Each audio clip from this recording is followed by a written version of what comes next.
Najgore mi je bilo kad sam čuo, ima jedan slučaj, došla je majka sa čerkom na seminar zajedno s mužem, imali su čerku od 22 godine koja je bila anoreksična, nije mogla više jesti, nego je jedva na slamku bila hranu. Kad sam molio pod lunarnim mjesecima, na drugi mjesec lunarni dijete je palo na pod i majka isto grčevito su se tresli. Ja sam upitao majku šta se dogodilo kad ste spoznali da ste trudni. Kaže, rekla sam sadašnjem mužu, bili smo momak i cura. Ako me ženi zato što sam trudna, da Bog da bilo prokleto dijete koje nosim.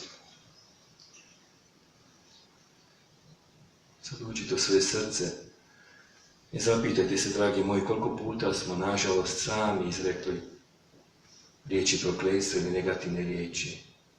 Bolje bi bilo da se nisam rodio, bolje bi bilo da se nisam udala, oženio, bolje ovo, bolje ono. Umjesto da smo